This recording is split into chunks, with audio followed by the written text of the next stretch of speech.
yo pierdo a Cristo, ¿qué provecho para mí será? Queremos dar la más cordial bienvenida a tiempo y fuera de tiempo en este audio número 22, en el cual hemos de tratar precisamente el tema que lo habíamos anunciado, del 666. Estamos tratando, como bien sabemos, el libro del Apocalipsis en lo que respecta a la gran tribulación. Y habíamos quedado entonces en la audición anterior, en el capítulo 13 del libro del Apocalipsis, y habíamos dejado para leer en esta oportunidad entonces solo 3 versículos, pero que van a llevar bastante tiempo. Queremos avisarle a nuestros audioescuchas que en esta oportunidad no voy a tomar los acostumbrados aproximadamente 11 minutos que tomo siempre para traer la audición. Voy a tener que tomar todo el tiempo necesario porque este estudio no se puede cortar. Vamos a hablar precisamente de la bestia, vamos a hablar del anticristo y por qué es el 666. No puedo cortarlo ni por la mitad ni por la tercera parte. Hasta que no termine entonces este estudio, no lo voy a terminar. Así que si alguno tiene algo más importante en su corazón, sería bueno que no lo escuchara. Porque estas cosas siempre hay que vestirse de reverencia para poder venir a la palabra de Dios, como lo hacían los siervos de la antigüedad que temblaban a la palabra de Jehová.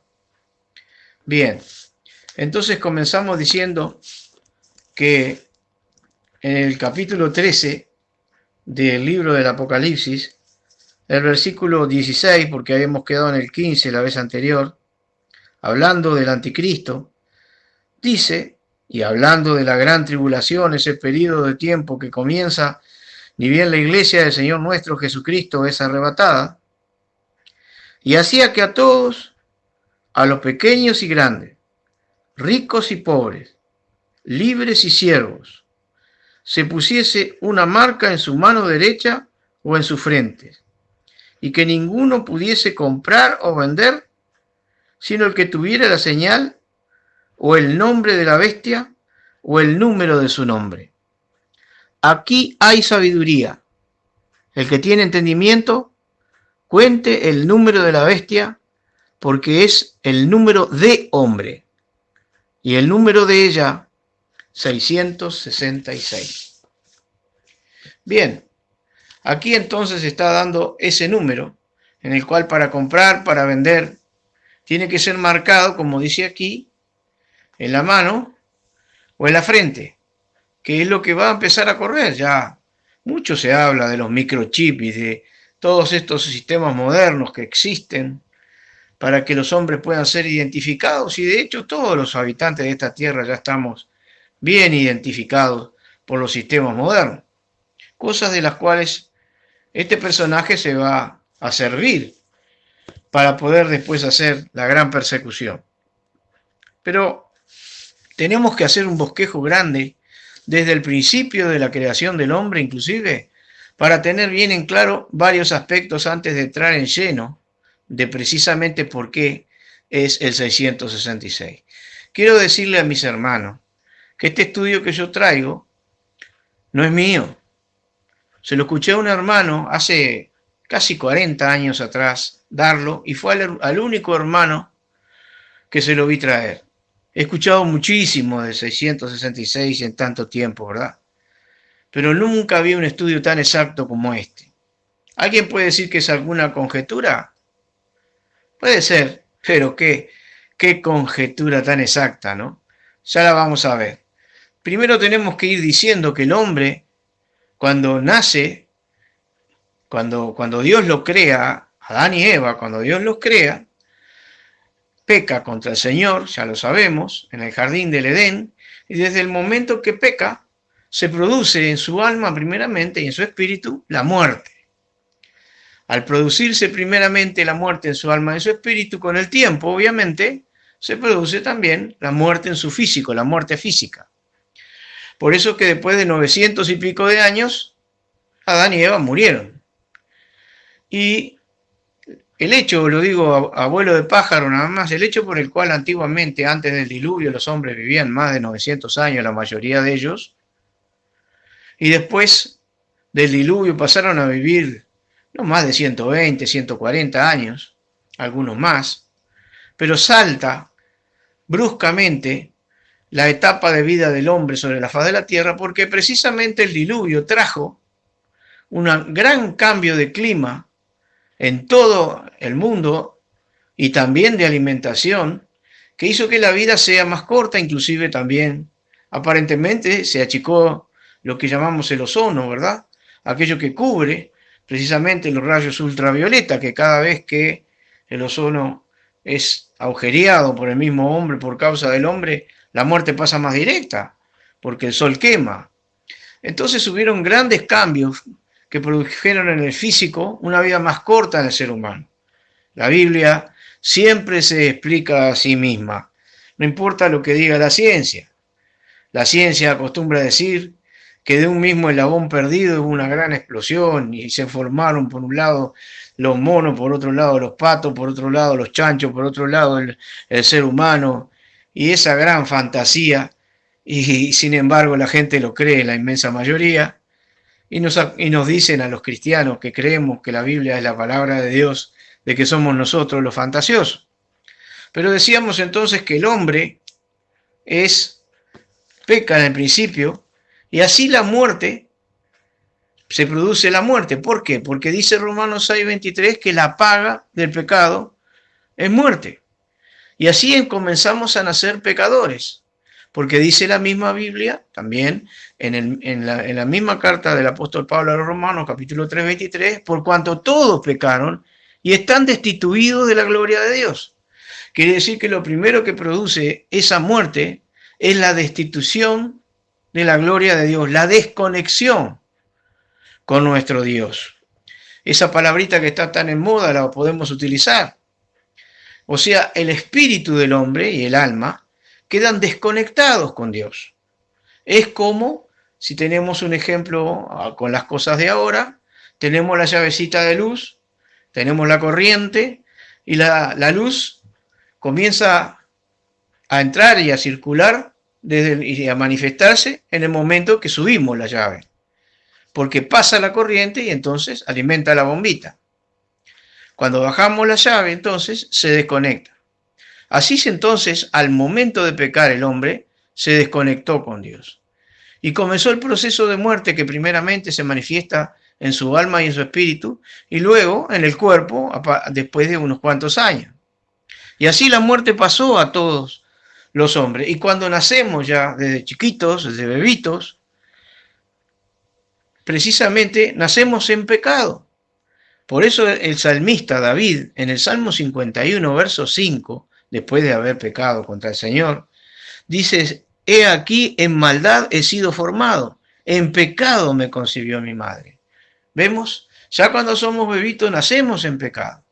Traemos ese mal, ese veneno en nuestro ser, que el único que lo puede librar precisamente es Cristo. Con el poder de Dios, el único que da la salvación es nuestro Señor, que en el principio, en la antigüedad, hasta que fue cumplido el tiempo, hasta que vino el cumplimiento del tiempo, se hacían sacrificios mandados por el mismo Señor para poder volver a conectarse, para poder volver a tener comunión con Dios. Y entonces se hacían sacrificios con animales inocentes. Por eso que nosotros vemos que allí, ¿por qué el Señor mandaba esto? Bueno, se deduce que cuando Adán y Eva pecaron y sintieron vergüenza por primera vez, que el Señor les preguntó, ¿quién te enseñó que estabas desnudo? Porque ellos se vieron desnudos, sin embargo habían estado desnudos desde la creación y no habían sentido eso que se llama vergüenza. La vergüenza se empezó a manifestar ni bien ellos pecaron, sintieron vergüenza y se cubrieron. Y al cubrirse después el Señor no utilizó esa cobertura de vegetales, sino que les dio pieles para que se cubrieran. Y de allí que el hombre necesita vestimenta, porque precisamente el Señor cubre sus vergüenzas con pieles de animales inocentes. Entonces de ahí viene un sacrificio de que la sangre de animales corrió por culpa del hombre. Por eso es que se utilizaban sangre de animales para hacer en la antigüedad sacrificios, para volver a conectarse con Dios. De ahí que el tiempo fue pasando hasta el cumplimiento del tiempo, y Dios envió a su propio Hijo para que viniera en el vientre de María, porque bien sabemos que Dios es una Trinidad, como dice primera de Juan, capítulo 5, verso 7, porque tres son los que dan testimonio en el cielo, Padre, el Verbo y el Espíritu Santo.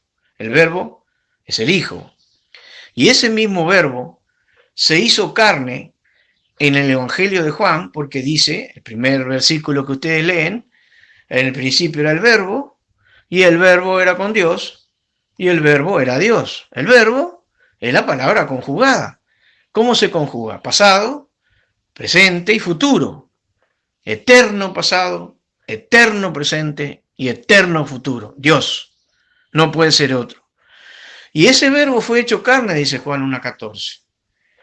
Fue y habitó entre nosotros. ¿Cuándo y dónde se hizo carne? En el vientre de María, que fue el envase que el Señor utilizó luego de purificarla. Era una hija de Dios, por supuesto, consagrada al Señor, que el Espíritu Santo hizo sombra sobre ella y fue engendrado entonces en ella, y vino el Verbo, se hizo carne y fue engendrado en ella el Hijo, nuestro Señor Jesucristo, que pasó a ser nuestro Salvador, que murió en precio de rescate por cada uno de nosotros. Pero entonces tenemos que allí viene la obra redentora de nuestro Señor, que precisamente fue el que dividió la historia. Por eso es que vivimos en el año que vivimos, porque nuestro Señor dividió la historia, le guste a quien le guste. Y aquí tenemos entonces que la inmensa mayoría de la humanidad está perdida. La inmensa mayoría de la humanidad está perdida y por consecuencia se va a la eterna condenación. ¿Por qué? Porque el mismo Evangelio de Juan enseña que el que en él cree, hablando de Jesucristo, no es condenado, mas el que no cree ya es condenado, porque no creyó en el unigénito Hijo de Dios, en el nombre de Cristo. Entonces, viene a ser como si a una persona se está ahogando, le tiran el salvavidas y no lo quiere aceptar. Eso es lo que hace, entonces, por supuesto, se ahoga, se muere.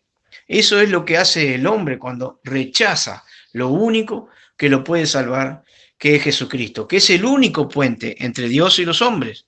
Porque dice la carta del apóstol Pablo, escrita a Timoteo, porque hay un Dios y asimismo un mediador entre Dios y los hombres, Jesucristo hombre, el puente. Por eso se le llama pontífice, porque es el puente entre Dios y los hombres. Porque no hay otro nombre debajo del cielo dado a los hombres en quien podamos ser salvos, dice la palabra de Dios. Entonces quiere decir que en Cristo Jesús solamente tenemos salud, porque en ningún otro hay salud, dice la palabra de Dios en el Hechos 4:12. Entonces quiere decir que en Cristo tenemos salvación gratuita y vida eterna para aquel que cree, pero la inmensa mayoría de este mundo lo rechaza. ¿De dónde lo saco? De las palabras del mismo Señor nuestro Jesucristo, diciendo: porfiad a entrar por la puerta estrecha, porque ancho y espacioso es el camino que lleva a perdición y son muchos los que van por él. Lucas 13 habla, dice, la puerta estrecha, ¿verdad? El camino angosto, dice en otra parte. Entonces, dando a entender de que la inmensa muchedumbre, las inmensas cantidades de gente de esta tierra, tristemente se van a una eterna condenación al infierno, lugar que Dios no quiere que el hombre vaya allí, pero porque voluntariamente escogen seguir su propia vida y el camino del diablo. Pero los pocos, porque el Señor dice son pocos los que hayan, los pocos somos los que hemos creído en Cristo Jesús como nuestro Salvador desde el momento en que hemos escuchado la voz de Dios a través de un siervo y a través de su palabra, siempre, siempre a través de su palabra. Porque cada uno dará a Dios razón de sí. Yo no voy a dar razón ni por el vecino, ni por mi hijo, ni por mi padre, ni por mi madre, ni por nadie. Cada uno dará a Dios razón de sí. Y cada uno decide en su alma si acepta o rechaza el mensaje del Evangelio. Pero entonces seguimos. Miren que todo esto tiene que ver con lo que voy a terminar hablando del 666. ¿Por qué? Porque entonces decimos que el hombre está desconectado con Dios. Y el hombre, al estar desconectado con Dios, las cosas que se han de examinar espiritualmente escritas en la palabra de Dios, necesita la conexión con Dios, necesita nacer de nuevo, necesita echar mano a vida eterna, necesita tener la experiencia del nuevo nacimiento. Y para eso no va el intelecto, para eso no importa la capacidad que tenga intelectual la persona, sea un profesional o un analfabeto. Por eso el Señor nuestro Jesucristo, hablando con un religioso de la época, Nicodemo, le dijo: os es necesario nacer otra vez, porque el que no nace de agua y del Espíritu no puede ver ni entrar en el reino de Dios. Y le pregunta entonces Nicodemo: ¿y cómo puede esto hacerse? ¿Puede el hombre, siendo viejo, volver al vientre de su madre y nacer? Y el Señor le hace una pregunta: ¿tú eres maestro de Israel y no sabes esto? Como diciendo, ¿qué estás enseñando? ¿No conoces el nuevo nacimiento? Por eso enseña que necesitamos nacer de agua y del Espíritu. ¿Cómo? El agua es la palabra de Dios. El Espíritu Santo, que viene a morar en el corazón de aquel que cree en Cristo. Desde el momento en que cree, es sellado con el Espíritu Santo de la promesa. Como dice Efesios 1:13 y 4:30. Dice que desde el día en que creíste fuisteis sellados con el Espíritu Santo de la promesa. Por eso, que es el arras también de la promesa nuestra, ¿verdad? Entonces quiere decir que desde el momento que una persona cree en Cristo Jesús como Salvador, recibe el Espíritu Santo en su corazón. Por lo cual, ya estás invitado, si nunca lo hiciste, si nunca le pediste a Cristo que te salvara, lo primero que tenés que reconocer es que sos un pecador más. Que por más que pienses en tu corazón, no, yo soy bueno, yo hago todo el bien que puedo, no le hago mal a nadie, y si hay un Dios me tiene que perdonar, no te va a perdonar nada. Por eso te está dando la posibilidad de echar mano a vida eterna. Sería bueno entonces que dejaras por un momento este estudio, que vayas a tu cuarto a solas, caigas de rodillas, le pidas a Cristo que venga a morar en tu corazón. Y luego de tener la seguridad, que enseguida la puedes tener. Porque al que a mí viene, dijo el Señor Jesús, yo no echo fuera. Y desde ese día, si lo haces de todo corazón y en sinceridad, Dios viene a morar en tu corazón en la persona del Hijo. Por eso que dice que desde el día en que hemos creído, hemos sido sellados con el Espíritu Santo. Un sello no se puede sacar nunca. Quiere decir que aquellos que predican que la salvación se pierde, los que están perdidos son ellos. Pero la salvación no se pierde. Desde el momento que viene Cristo al corazón, en alguien que cree, permanece para siempre. Lo que sí tenemos que tener mucho cuidado, como dice el apóstol Pablo también escribiendo a Timoteo, ten cuidado de ti mismo y de la doctrina, es de no apagar el espíritu. Por eso que Primera de Tesalonicenses, capítulo 5, verso 19, dice, no apaguéis el espíritu. Acordémonos de la llavecita. ¿Y cómo lo apagamos el espíritu? Pecando. Yo voy, peco, me airo, o cometo cualquier otra barbaridad, o con los ojos peco, como dice la palabra de Dios en el Sermón del Monte, tantas formas hay de pecar, y se apaga el Espíritu Santo. ¿Cómo hago para devolverlo a conectar? Bueno, el mismo paso que se da para la salvación, arrepentimiento y fe. Debo arrepentirme, debo reconocerlo delante del Señor, pedirle al Señor que me limpie con su sangre, porque si hubiéramos pecado, abogado tenemos para con el Padre a Jesucristo el justo. Entonces, pidiéndole, dice que si andamos en luz como Él está en luz, tenemos comunión entre nosotros, entre los hermanos, entre los hijos de Dios. Y la sangre de Jesucristo, su Hijo, nos limpia de todo pecado. Entonces, le pedimos al Señor que nos limpie con su sangre. Y Él obra ese gran milagro de hacernos aceptos delante del Padre si lo hacemos de corazón y si tenemos conciencia de lo que es el pecado. Continuamos entonces diciendo que el hombre, así como nace, está en un estado animal, en un estado natural. ¿Por qué? Porque no tiene conexión con Dios. Quiere decir que puede ser un gran abogado, puede ser un gran ingeniero, puede ser un perito en cualquier cosa, puede ser un gran científico, puede ser un gran religioso, que si nunca creyó en Cristo Jesús como Salvador y hecho humano a vida eterna y tuvo la experiencia de la salvación, está perdido y se va al infierno. Todo el conocimiento que tiene no le sirve para nada. Quiere decir, y partiendo de la base inclusive, que los primeros que el Señor llamó, los apóstoles, en su inmensísima mayoría eran hombres analfabetos. Porque lo vil y lo necio escogió Dios para avergonzar a lo que es. No quiere decir esto de que una persona profesional no se convierta. De hecho, hay varios que son hermanos en la fe. Pero sí, lo que sí quiero aclarar es de que el intelecto humano no salva. Por eso que no es por razonamiento humano, es por decisión del corazón.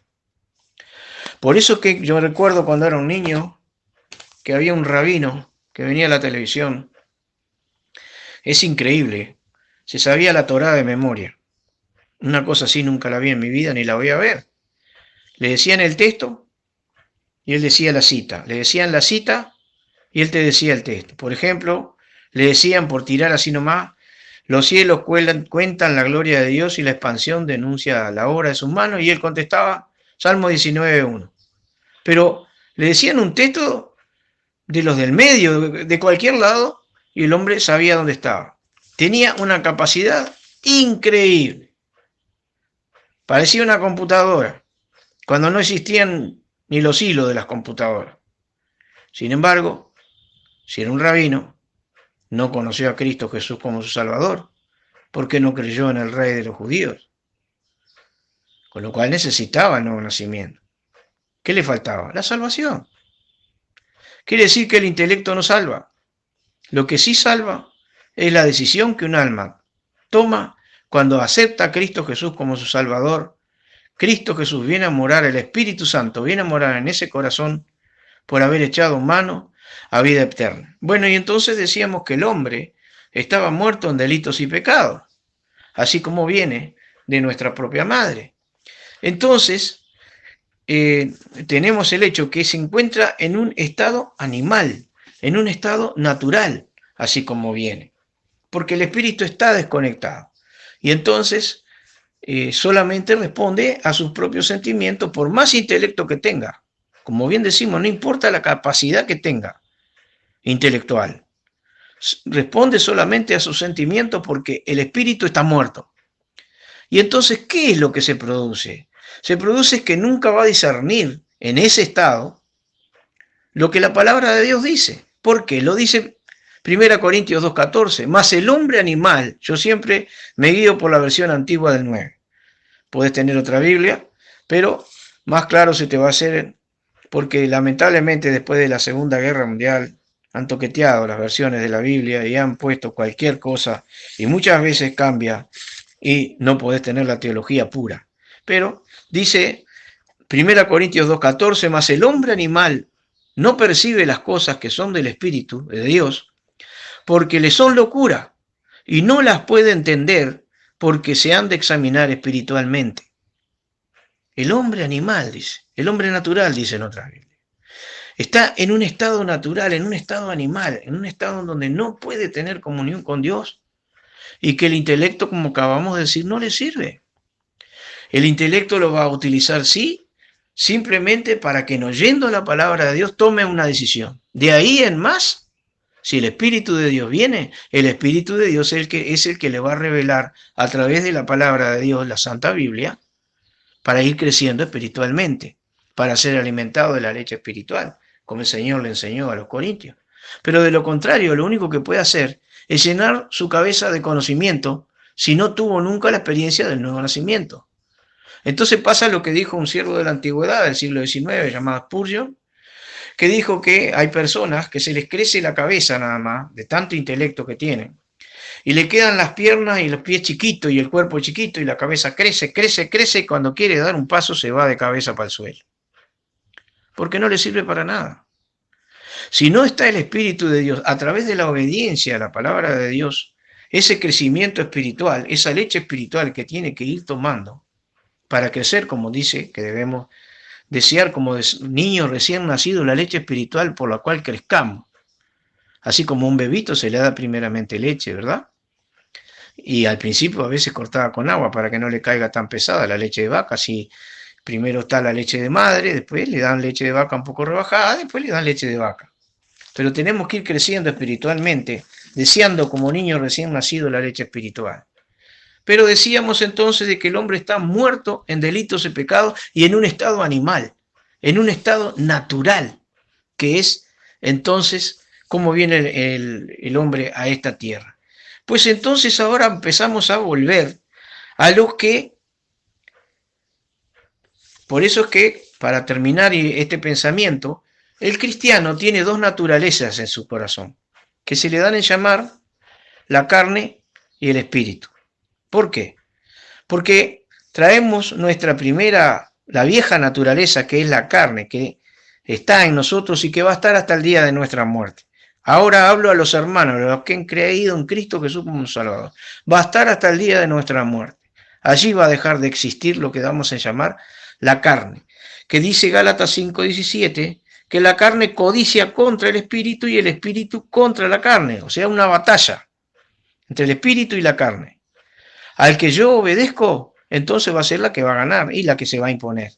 Si yo hago la voluntad de mi carne, que lo dice también Gálatas, dice que las obras de la carne son adulterio, fornicación, inmundicia, molicie, mala concupiscencia, etc. Mas el fruto del Espíritu, dice, es caridad o amor, gozo, paz, tolerancia, benignidad, bondad, fe, mansedumbre, templanza. Ahí tenemos dos líneas distintas, totalmente distintas de acción de una y de otra. Si yo obedezco a Cristo, entonces el Espíritu me guía al bien hacer de la voluntad de Dios. Si yo hago mi propia voluntad, lo que a mí se me antoja, lo que yo entiendo, lo que a mí me parece, entonces se manifiesta la carne. Y entonces se manifiesta entonces todo lo que sale de adentro. Por eso que el cristiano debe aprender a crucificar en su propio ser la carne para que se manifieste el Espíritu. Así lo dijo el apóstol Pablo en Gálatas 2:20. Con Cristo estoy juntamente crucificado y vivo no ya yo, mas vive Cristo en mí. Se manifiesta el Señor a través mío, yo crucificando mi carne para que Él pueda hacer la obra del Espíritu en mí, que sería lo más lindo, que es lo más gozoso. Porque en definitiva esta vida se va, porque todo lo que parece un mundo tan grande después enseguida se desvanece. Y aunque tengamos que pasarla mal, el gozo del Espíritu no te lo puede sacar nadie, aunque estés en la mala, aunque estés tirado en una cama, aunque no puedas ni hablar, aunque lo que puedes hacer es orar a tu Señor, pero tu Señor te va a consolar, porque el Señor es nuestro consolador.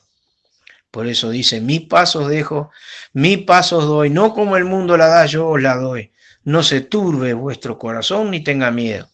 Sigo entonces diciendo que entonces en el cristiano hay dos naturalezas, que es la carne y el espíritu, y que debemos aprender a traer, por consejo de nuestro mismo Señor, nuestra vida a Cristo para que se manifieste Él. Pero el hombre perdido es el hombre natural, es el hombre animal en el cual se manifiestan también en estos últimos tiempos, en estos postreros días. Fue creciendo la maldad desde el día de Adán hasta hoy, cada vez más, y las pruebas las tenemos al canto, las cosas que pasan, no solamente las guerras, sino la multiplicación de la ciencia a la par de la multiplicación de la maldad. Como el Señor enseña en el sermón profético, por haberse multiplicado la maldad, la caridad o el amor de muchos se resfriará. Muchos cristianos se enfrían y se resfrían porque ven tanta maldad alrededor y bajan la mirada y se dedican a cualquier cosa. Por ejemplo, ahora de repente están más preocupados por el mundial que por la palabra de Dios. Entonces se dedican a cualquier cosa. No estoy diciendo que esté mal mirar el mundial. Lo que estoy diciendo es que el hombre siempre se está afanoso por algo y dice la palabra de Dios, por nada estéis afanosos. Pero entonces tenemos que el hombre animal, el hombre natural, en estos tiempos se ha multiplicado en la maldad de una manera tan grande que ya no se distingue el bien del mal. Entonces a lo bueno llaman malo y a lo malo llaman bueno. Entonces, ese hombre multiplicado en muchas facetas de pecado que las vamos a ir tratando ahora en la carta del apóstol Pablo a Timoteo, porque ese hombre de pecado es el más, por decirlo así, el que se le manifiesta a la enésima potencia. El pecado va a ser el anticristo, va a ser un hombre hijo del diablo, evidentemente, el hijo de perdición, como dice Tesalonicenses, el hombre de pecado, artículo determinado de, es muy importante esto que lo tengan en mente porque va a hablar de, cuando dice de, es que es todo consumado en una cosa sola. Y entonces, el apóstol Pablo, hablando de las personas, de nosotros, los hombres, los seres humanos, del perdido, de todos los perdidos, y de los cristianos que andan en la carne, se pueden manifestar algunas de estas características que vamos a mencionar ahora. Te voy a pedir entonces que si podés, para poder entender este estudio mejor, tomes una hoja de un cuaderno y la pongas acostada. En vez de ponerla vertical, como todos escribimos los renglones, la pones acostada. O sea que vas a hacer 2 rayas para formar 3 columnas. Si haces esto vas a entender mejor el estudio. Porque ahí vamos escribiendo, te vas a dar cuenta bien de lo que estoy diciendo. Mejor, más claro. Entonces, vamos a hablar de 18 características que el hombre tiene en su estado animal, en su estado natural, que van a ser las 18 características que se van a manifestar a la enésima potencia en el anticristo, en el hombre. Por eso es el hombre de pecado, el hijo de perdición, es el hombre de pecado. Todo lo que él es y se va a manifestar ya debe estar entre nosotros. Es una cosa muy evidente que tanto el escenario pronto para que se manifieste. Ni bien la iglesia sea arrebatada, seamos llevados los que hemos creído en el Señor, ese hombre se va a manifestar con toda su potencia. ¿Y cómo se va a manifestar? Bueno, el apóstol Pablo, escribiéndole a Timoteo y hablando del estado mental que el ser humano va a tener en estos tiempos, dice en la segunda carta del apóstol Pablo a Timoteo, capítulo 3, esto también sepas, que en los postreros días vendrán tiempos peligrosos. Son estos, no hay duda alguna, los que están a la puerta de la venida de Cristo, más que nada peligrosos.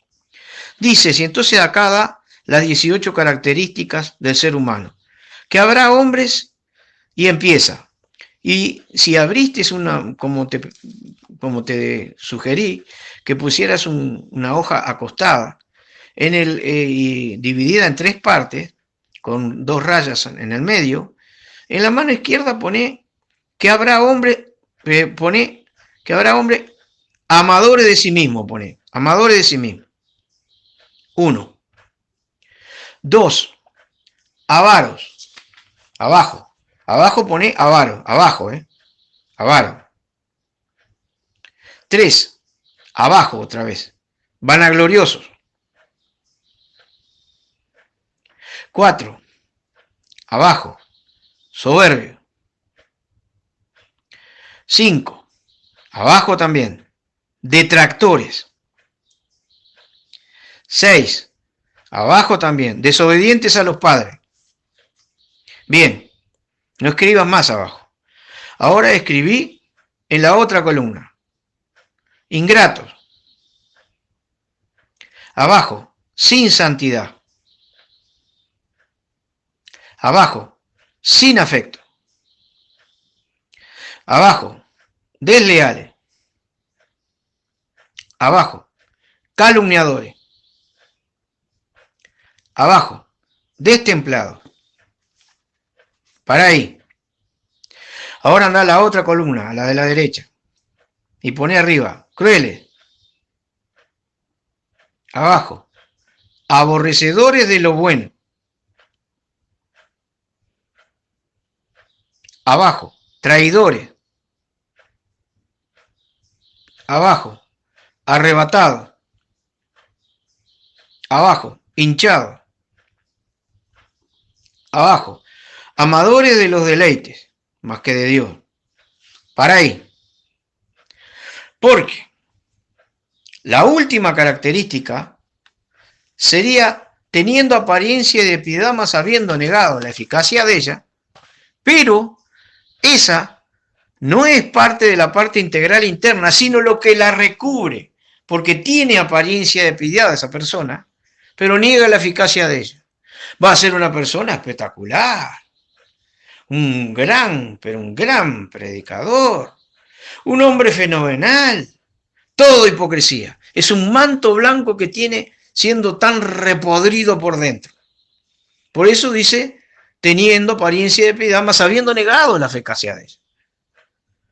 Ese es el anticristo. Bien, como bien te hice contar, ¿por qué te hice dividir entre tres? Bueno, porque el hombre, cuando fue creado por Dios, fue una trinidad. Dice la Biblia que fue creado, en el mismo Génesis, a imagen y semejanza de Dios. Por eso el hombre es espíritu, alma y cuerpo. ¿De dónde sacó esto? Bueno, de la carta del apóstol Pablo a los tesalonicenses, para que vuestro espíritu y alma y cuerpo sea guardado entero para el día de la redención en 1 Tesalonicenses 5:23. Quiere decir que el hombre es una trinidad. Aún su cuerpo se divide trinitariamente, porque la misma ciencia lo subdivide en cabeza, tronco y extremidades. Las mismas extremidades son divididas entre tres. El brazo, por ejemplo, el húmero, el antebrazo y la mano, la pierna se subdivide entre tres. El hombre es una trinidad. Y como el hombre es una trinidad, yo te hice hacer 3 rayas. Y en esas 3 rayas, 6 características correspondientes a la iniquidad de ese hombre, que se ha de llamar el anticristo. ¿Cómo entonces te da los números abajo? Te da 6, 6, 6. Ahí tenés lo que entonces dice la palabra de Dios en el libro del Apocalipsis, en el capítulo 13, en el último versículo que habíamos leído, porque dice, aquí hay sabiduría. El que tiene entendimiento, cuente el número de la bestia. La bestia, ya dijimos, que es el anticristo. Porque es el número de hombre, artículo determinado, de, lleno de iniquidad. Es el número de hombre. Y el número de ella, 666. Allí tenés el famoso número que después los hombres han de ser sellados para que puedan comprar o vender, porque de lo contrario se van a morir de hambre, si no. Y por eso es que están todas las cosas preparadas para ser marcados por el anticristo. ¿Qué es lo que nos libra de esto? Bueno, ya lo hemos dicho. Los que hemos creído Cristo Jesús como nuestro Salvador, no tenemos que tener ningún miedo de estas cosas. Cuidado que va a ser mal. Bueno, hay predicadores por ahí que dicen que pasa la iglesia por la gran tribulación, entonces quedan los hermanos con un susto diabólico, lamentablemente. ¿Por qué es un susto diabólico? Porque eso no santifica a nadie. Dice la palabra de Dios que el principio de la sabiduría es el temor de Jehová, Proverbios 1:7. Y después dice, los insensatos desprecian la sabiduría. Quiere decir que cuando sos bien edificado en la palabra de Dios, el Señor te quita todos esos terrores y temores. Y sí, nos debemos afianzar siempre y cada día más en nuestra roca inconmovible, que es Cristo Jesús, Señor nuestro. Querido hermano, querido amigo, ojalá que te haya sido de bendición, de edificación, de contemplación y de dar gracias a Dios. Yo sé que los perros, como dice el Señor, rehuyen las perlas, las tiran, no les interesa, o capaz que quieren hacer demostración de musculatura con una cosa de esta. Dios me libre de una cosa de ella. De gracia recibisteis, da de gracia. ¿Qué tienes tú que no hayas recibido? Dice el apóstol Pablo. Y si lo has recibido, ¿de qué te glorías? Yo lo escuché esto y lo guardé y lo retuve en mi corazón y ahora lo comparto con mis hermanos para que puedan ser edificados. Que Dios te bendiga y seguiremos tratando todavía algunos otros aspectos de la gran tribulación. Nos vemos en el próximo audio. Que el Señor te bendiga.